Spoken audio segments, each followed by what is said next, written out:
En 2016, aux États-Unis, une drogue fait des ravages. Le fentanyl, un antidouleur dérivé de l'opium 100 fois plus puissant que la morphine. Son usage dérivé peut avoir des conséquences tragiques. 18 000 morts cette année-là contre 16 000 pour l'héroïne. Où se procurer une telle substance ?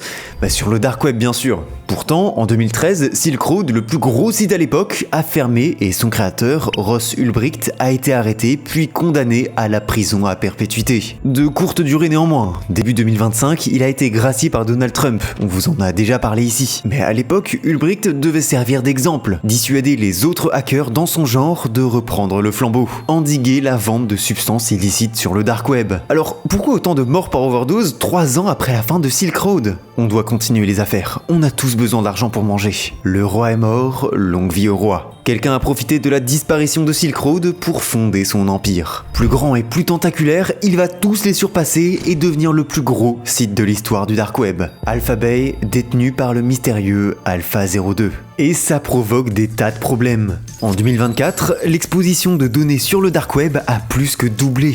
Et malheureusement, personne ne te protège vraiment sur internet, à part CyberGhost VPN. Tu te connectes au Wi-Fi de ton café du coin ?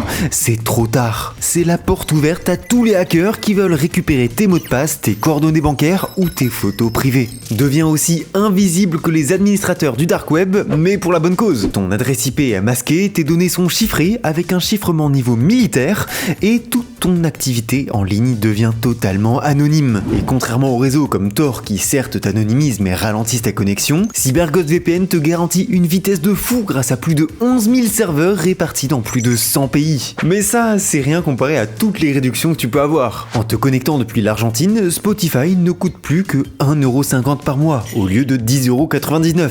Les courses auto sont gratuites en Belgique et tu peux aussi accéder à des plateformes exclusives comme Sora d'OpenAI, encore géobloqué en France. C'est super simple en plus. Mieux encore, avec le mode No Borders, tu peux contourner la censure internet dans les pays restrictifs. Tu pars en Chine ? Pas de problème, tu garderas accès à tous tes services préférés comme le streaming TV. 38 millions d'utilisateurs satisfaits et une super note sur Trustpilot. CyberGhost VPN, c'est la référence en matière de protection en ligne. Et pour vous, on a une offre spéciale. 500€ par mois seulement. Non, je déconne, vous avez 83% de réduction et 4 mois gratuits. Ça revient à seulement 2,03€ par mois pour protéger jusqu'à 7 appareils simultanément. Parfait pour les potes et la MIF. Le lien est en description. Maintenant, retournons à Alphabay et son fondateur, l'ascension du roi.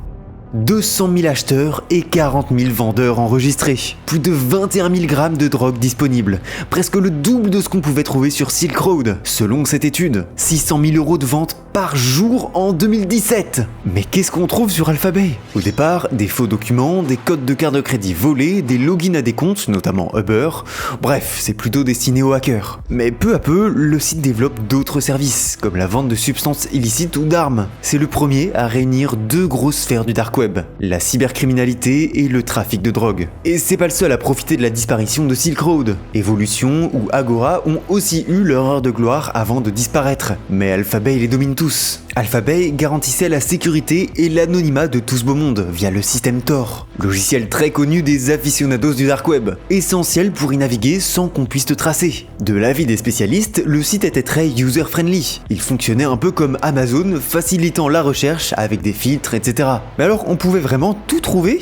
Non, il y avait des limites. Pas de pédopornographie et rien qui touche à la Russie. L'ordre vient d'en haut, du créateur et administrateur en personne, un certain Alpha 02. Mais c'est qui ce gars ? Vous vous en doutez, personne le sait et tout le monde le recherche. Pour les enquêteurs américains, s'il fait exception pour la Russie, c'est qu'il doit forcément venir de là-bas. En plus, tous ces messages comportent la signature en russe « Soyez prudents, frère ». Il veut juste pas avoir de problème avec la justice de son pays. Eh bah non, tout faux. Alpha 02 est en réalité québécois. La vingtaine, un jeune homme intelligent mais sans histoire. Pas de casier judiciaire, ne fume pas, ne boit pas, bref, on est loin du baron de la drogue que tout le monde imagine derrière son écran. Ce qui ne l'a pas empêché de se faire un max d'oseille, notamment à une commission de 2 à 4% lors des ventes sur Alphabay. Des voitures de luxe dont une Lamborghini et une Porsche, des résidences à Antigua, 400 000 $, à Chypre, 2,5 millions $, et en Thaïlande où il a acheté 3 maisons dont une villa à 6 millions $. Et c'est pas juste pour flex, un investissement immobilier lui permet d'avoir la citoyenneté dans d'autres pays,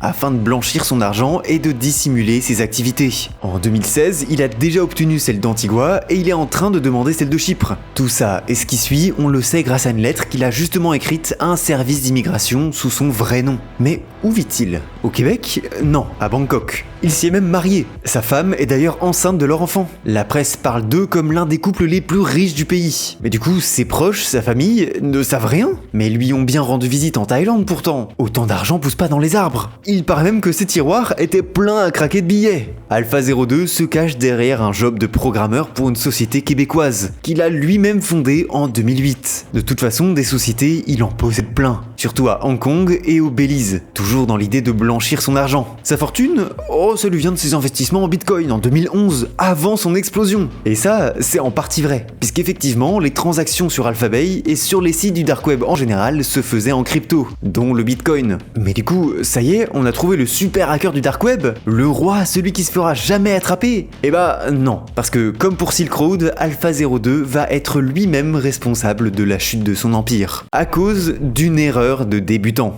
En décembre 2016, un agent de la DEA, l'agence américaine chargée de la lutte contre le trafic de drogue, reçoit un message d'une source anonyme qui va tout faire basculer. Au début du site, avant qu'il ne devienne le géant traqué qu'il est à ce moment, on recevait un mail de bienvenue. Assez classique, mais dans les métadonnées du mail, on pouvait voir l'adresse de l'expéditeur. La voici, pimpalex91@hotmail.com. Mais ça ressemble grave à une adresse mail perso, non? Mais c'est pas possible, Alpha02 a pas pu faire une erreur aussi idiote. Mais les enquêteurs suivent la piste et tapent l'adresse dans Google. Et vous savez ce qu'ils ont trouvé? Un Skyblog, avec sa photo, un profil sur un site de rencontre avec son âge. En 2008, voilà, 17 ans, 91 dans l'adresse mail, c'est son année de naissance. Il précise même qu'il vient de Trois-Rivières, au sud du Québec, au Canada. Aussi des messages dans un forum, comment ça marche, avec un nom d'utilisateur familier, Alpha02, qui signait avec son adresse mail et son nom complet, Alexandre Case. Non, mais là, il abuse vraiment, le roi du dark web. On retrouve son LinkedIn et son Facebook. De là, facile de voir qu'il vit en Thaïlande. Ok, donc c'est bon, on peut le coffrer? Bah non, pas encore. Nous, ce qu'on veut, c'est pas juste enfermer le gars, c'est avoir accès à Alphabay pour fermer la plateforme. Là, ça se complique, parce qu'on doit arrêter Alpha02 à un moment où il est connecté sur le site. S'il verrouille son PC ou qu'il se déconnecte, c'est mort. Les Américains collaborent avec un de leurs bureaux à Bangkok, ils vont scanner la vie privée d'Alexandre Case, repérer ses résidences, tracer sa voiture, son téléphone, bref, espionner ses moindres faits et gestes. Alors, à quoi ça ressemble la vie d'un empereur du dark web? Bah, on se lève tôt et on passe la majeure partie de son temps devant son ordi à bosser. De temps en temps, on sort pour aller à la banque, à son cours de taille, faire du shopping, dîner avec sa femme, ou ses conquêtes d'un soir. L'enquête révèle qu'Alexandre Case est un sacré dragueur, qui récupérait ses dates devant des supérettes ou à son cours de langue et qui les emmenait dans des restaurants où il dépensait plusieurs millions de dollars. On retrouve même sa trace sur un forum hyper masculiniste. Sous le pseudo de Roméo, il affirme des préférences pour des rapports non protégés, les femmes non occidentales ou vierges, mais aussi le fait de filmer tous ces rapports pour éviter les accusations de viol auxquelles il ne donne pas beaucoup de crédit. Mais il s'arrête pas là, il expose toute sa vie. À quel point la séparation de ses parents l'a impacté, la souffrance de l'absence de son père dans son éducation, le sentiment de jamais trouver sa place, les petits boulots qu'il a enchaînés, bref, on commence à avoir une idée claire de qui est Alexandre Case, comment et surtout quand l'arrêter. Mais pour le faire condamner et surtout fermer le site, il faut aussi prouver qu'il a reçu des sommes d'argent provenant d'Alphabay. Les enquêteurs ont donc essayé de retracer les transactions sur le site.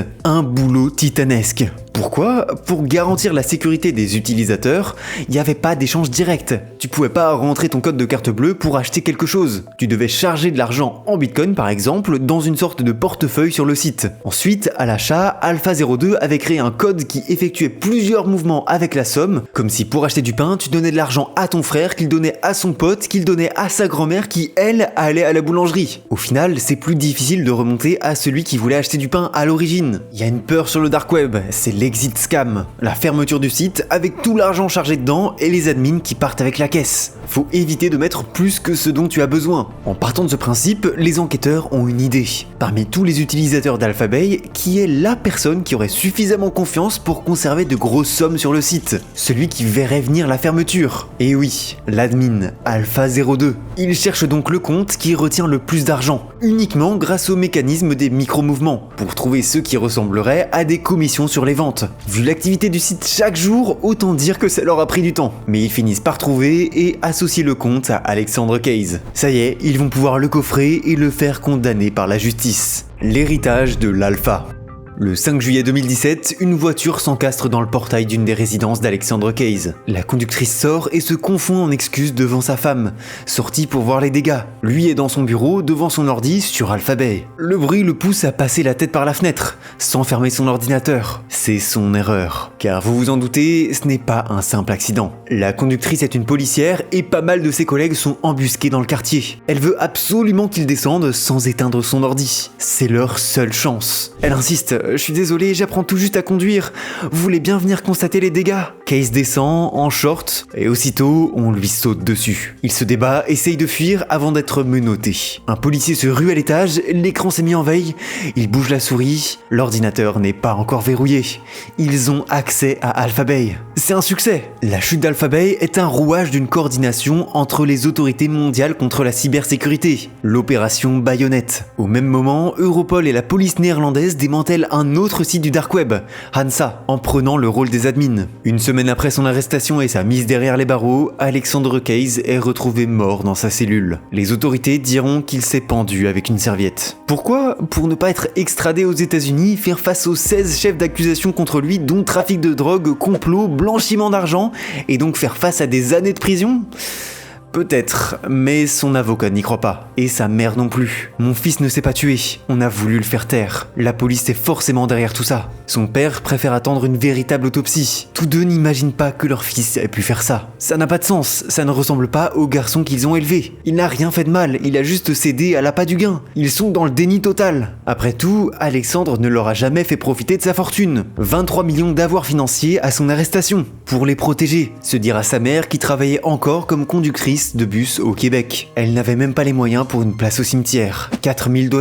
On a finalement accepté de la lui louer pour le quart du prix. Elle y a posé une plaque commémorative. Elle est aussi intervenue dans la série documentaire sur Alpha 02. En quête de paix, elle la trouve aujourd'hui dans la relation qu'elle a avec sa petite fille. Ouais, vous vous en souvenez, la femme d'Alexandre était sur le point d'accoucher à son arrestation. L'enfant vit toujours en Thaïlande. Des années plus tard, en 2021, une nouvelle secoue le dark web. Fermé suite à l'arrestation d'Alexandre Case, le site Alphabay est réouvert. Mais par qui? Son ancien bras droit. Bah ouais, on gère pas un géant comme Alphabay seul. Et ça, les enquêteurs étaient au courant. Si au début Alpha 02 s'occupait de la communication du site et recevait les messages privés, il avait fini par se retirer et confier tout ça à un certain D-Snake, un individu mystérieux que les autorités n'ont jamais réussi à identifier.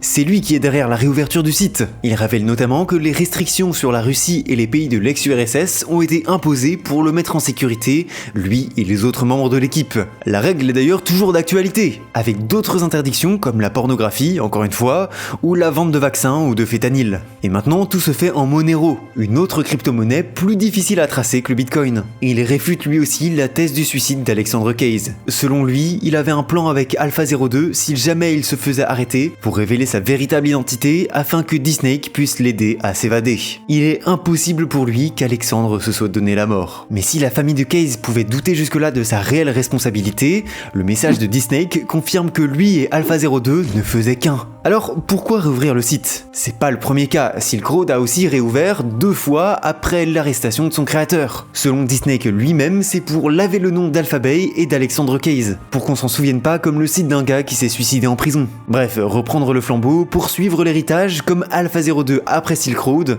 Dans une interview donnée en 2015 sur la fermeture du site, il avait écrit « Les tribunaux peuvent arrêter un homme, mais pas son idéologie. Les marchés du dark web existeront toujours, jusqu'à ce que la guerre contre les drogues prenne fin. » En face, la lutte contre la cybercriminalité ne faiblit pas. La même année de la réouverture d'Alphabay, un de ses successeurs, Dark Market, est démantelé par Europol. À l'époque, lui aussi est considéré comme le plus vaste marché noir en ligne. La traque des rois du dark web n'est pas près de s'arrêter. Merci à CyberGhost VPN de protéger nos données personnelles contre les dangers du web. Profitez de notre offre exclusive 83% de réduction et 4 mois gratuits avec le lien en description.